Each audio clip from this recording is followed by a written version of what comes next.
While doing research on Egyptian mysteries, a very interesting fact was discovered. This fact was that there is a connection between Egypt and Atlantis. Unbelievably advanced technology for its time was used to build the Egyptian civilization, including the pyramids.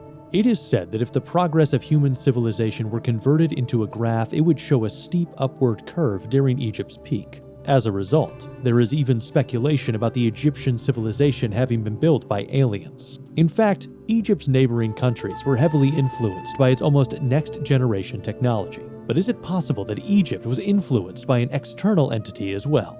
Surprisingly, some records of Egyptian civilizations show actual records pertaining to Atlantis. Most people believe that Atlantis was merely a mythical island or a legendary lost city. But nothing has yet been truly made clear about the existence of Atlantis. Ancient literature of countries around the Strait of Gibraltar that tells of the Atlantis continent also mentions a giant nation beyond the Pillars of Hercules several times. The Pillars of Hercules are the large rocky mountains located at the Strait of Gibraltar. In that case, what could the identity of this giant nation be? Scholars have stated that there is a possibility this literature is referring to Atlantis itself. The one and only book with written records of Atlantis is Plato's Critias. Plato had heard about Atlantis from his ancestor Solon. Fascinated by the rich and beautiful city that once existed in the Atlantic Ocean, Plato traveled all the way to Egypt to investigate. This was because the one who told Solon about Atlantis was none other than an Egyptian priest. During his visit, Plato had a conversation with a cleric named Xenopus. Now, having confirmed the existence of Atlantis, Plato even personally witnessed the story of Atlantis recorded on the Egyptian pillars. The key point to take away from this is that Egypt actually made contact with Atlantis long ago. You may begin to wonder if this was made up by Plato, but he only based his writing on thoroughly proven data at the time. Fact-checking was indeed something he had always placed the utmost importance on. We can get a sense of his tenacity regarding facts when we consider that he went all the way to Egypt to find out the truth. According to Plato's book, the Atlantean civilization was much more advanced than its neighboring countries. Was Atlantis really behind the sudden technological rise in Egyptian civilization?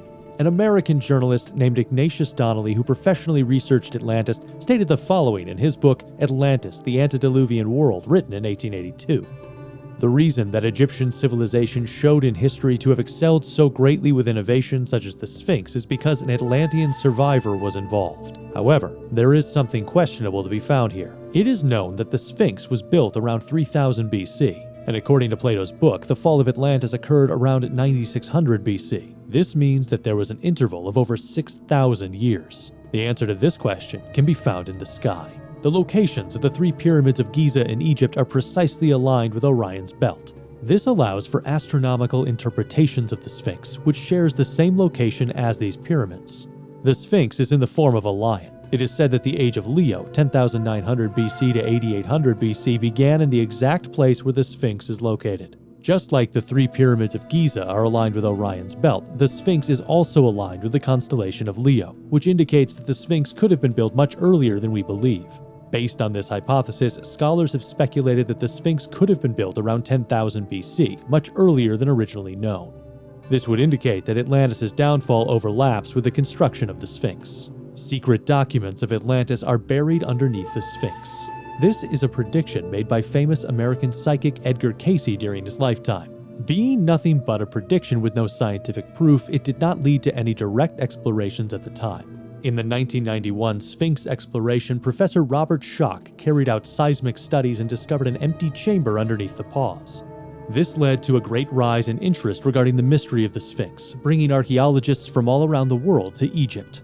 Secret tunnels connecting the Sphinx's sides and the underground space, as well as the unidentified chambers underneath its front, were added to the list of discoveries.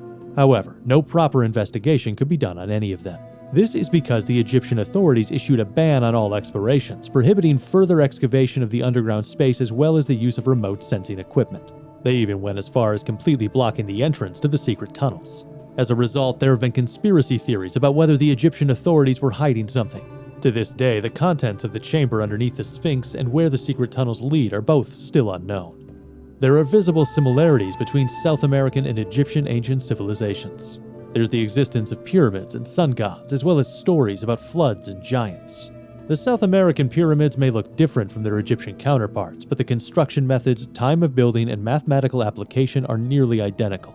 Despite being separated by the massive Atlantic Ocean, how can these civilizations have such similarities? The reason was recorded in Critias by Plato. Through Atlantis, I was able to cross the Atlantic Ocean to the other side that surrounds it.